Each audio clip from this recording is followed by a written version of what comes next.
مفاد پرست ڈرامے کی آنے والی قسط میں اب وہ ہونے والا ہے جس کا فرحہ کافی عرصے سے انتظار کر رہی تھی، کیونکہ زین خود اپنی آنکھوں سے مہرو اور سلمان کو رنگے ہاتھوں پکڑ لے گا اور یہی لمحہ اس پوری کہانی کا سب سے بڑا ٹرننگ پوائنٹ بننے والا ہے۔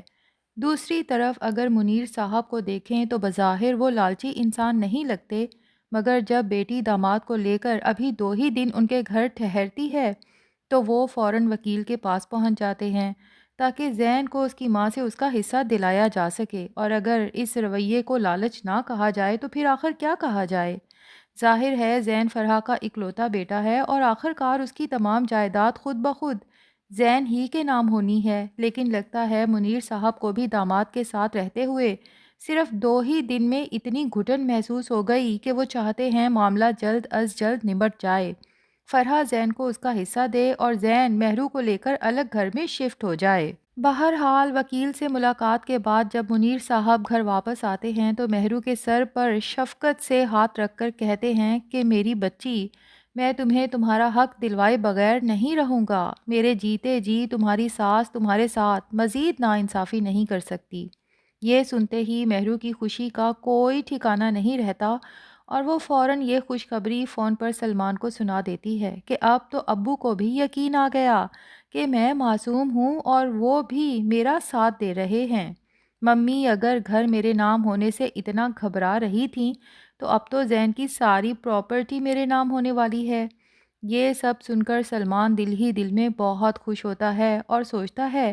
کہ اب مہرو کے ساتھ تعلقات بنا کر رکھنا ضروری ہیں اور اسے اپنی جھوٹی محبت کا یقین دلانا بھی بہت ضروری ہے، کیونکہ اتنی بڑی پراپرٹی ہتھیانا کوئی آسان کام نہیں۔ اسی لیے وہ مہرو سے میٹھی آواز میں کہتا ہے، مہرو میری جان، میں تمہیں بہت مس کر رہا ہوں، کیا ہم آج مل سکتے ہیں؟ لیکن مہرو کو یہ اندازہ نہیں ہوتا کہ وہ جس وقت سلمان کے ساتھ فون پر اتنی بے فکری سے باتیں کر رہی ہوتی ہے، عین اسی وقت اس کے پیچھے کھڑی عالیہ اس کی ایک ایک بات سن لیتی ہے۔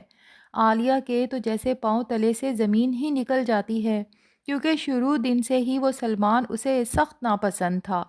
اور اسے بخوبی اندازہ تھا کہ سلمان ایک لالچی انسان ہے۔ حالانکہ عالیہ خود بھی لالچی انسان ہے، لیکن دیکھ لیں کہ ایک لالچی دوسرے لالچی کو بھی ناپسند کرتا ہے۔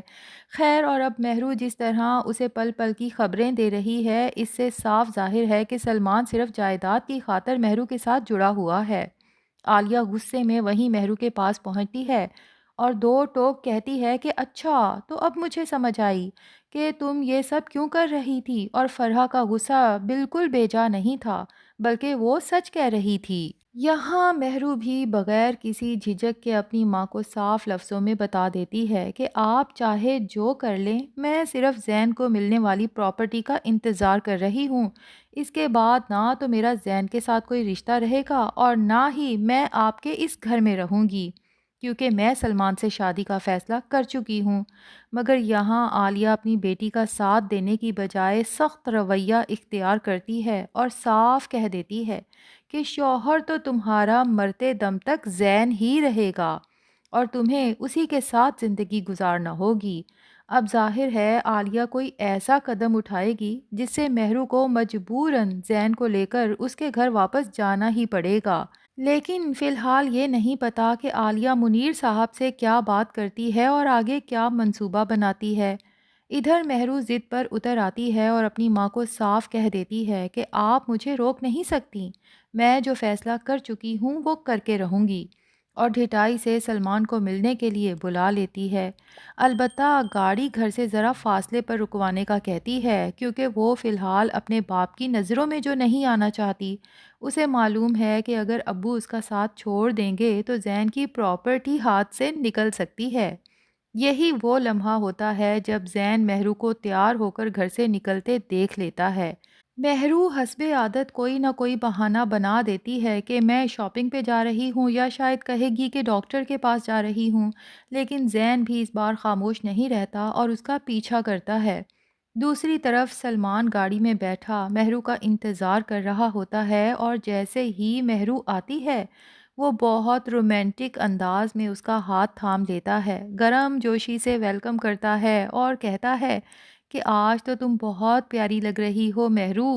مہرو بھی سلمان کے ساتھ ہنس ہنس کر باتیں کرتی ہے، جبکہ دور کھڑا زین یہ سب دیکھ کر غصے سے بے قابو ہو جاتا ہے۔ جیسے ہی سلمان خود گاڑی کا دروازہ کھول کر مہرو کو بٹھانے لگتا ہے، زین آگے بڑھ کر سلمان کا گریبان پکڑ لیتا ہے اور چیخ کر کہتا ہے، تمہاری ہمت کیسے ہوئی میری مہرو کا ہاتھ پکڑنے کی؟ یہ سب کیا ہو رہا ہے؟ زین کے شور مچانے سے مہرو گھبرا جاتی ہے۔ اسے ڈر لگتا ہے کہ اگر محلے والوں نے دیکھ لیا یا یہ خبر ابو تک پہنچ گئی تو اس کا سارا راز کھل جائے گا۔ وہ فوراً آگے بڑھ کر زین سے سلمان کو چھڑوانے کی کوشش کرتی ہے، لیکن سلمان یا تو غصے میں آ کر یا شاید کسی پلان کے تحت زین کے سامنے کہہ دیتا ہے کہ مہرو، تمہیں اس سے ڈرنے کی مزید کوئی ضرورت نہیں۔ اسے صاف صاف بتا دو کہ تم بہت جلد اسے چھوڑنے والی ہو اور ہم دونوں بہت جلد شادی کرنے والے ہیں۔ ناظرین، اب ظاہر ہے یہ ہنگامہ اتنا بڑھے گا کہ یہ بات منیر صاحب تک ضرور پہنچے گی۔ دوسری طرف اگر زارا، ہادی اور مریم کی بات کریں تو جیسا کہ پچھلی قسط میں دکھایا گیا تھا، مریم کو اپنی تمام تر غلطیوں کا احساس ہو چکا ہے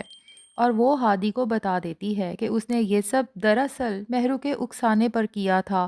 ساتھ ہی یہ اعتراف بھی کرتی ہے کہ وہ ہادی سے محبت کرنے لگی تھی۔ ہادی نہایت سکون سے مریم کو سمجھاتا ہے کہ اگر مجھے تم سے محبت ہوتی تو میں کبھی تمہاری زندگی برباد نہ کرتا مریم۔ میں تو چاہتا کہ تمہیں تمہاری محبت مل جائے،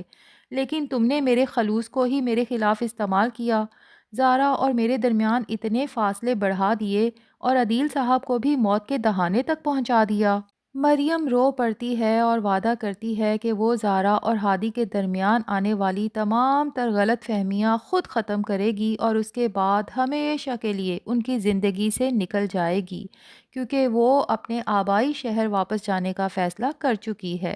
بعد میں مریم زارا کے پاس جا کر ساری حقیقت بیان کر دیتی ہے اور دل سے معافی مانگتی ہے۔ زارا چونکہ بڑے دل کی مالک ہے اور یہ بھی جانتی ہے کہ تحریم مریم کو اپنی بہو بنانا چاہتی ہے اور ریحان بھی مریم کو پسند کرتا ہے، اس لیے وہ مریم کو معاف کرنے پر تو آمادہ ہو جاتی ہے، مگر ایک شرط رکھتی ہے۔ جب مریم شرط ماننے پر تیار ہو جاتی ہے تو زارا مسکراتے ہوئے کہتی ہے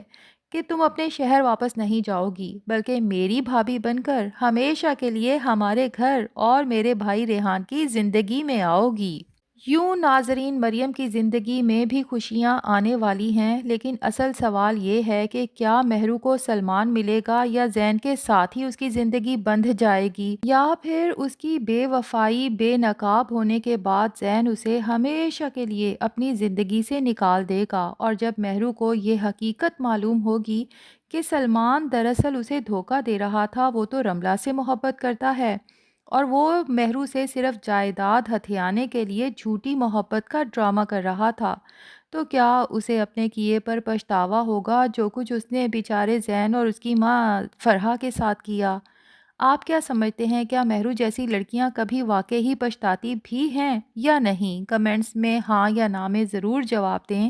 ریویو پسند آیا ہے تو ویڈیو کو لائک اور چینل کو سبسکرائب کرنا مت بھولیں۔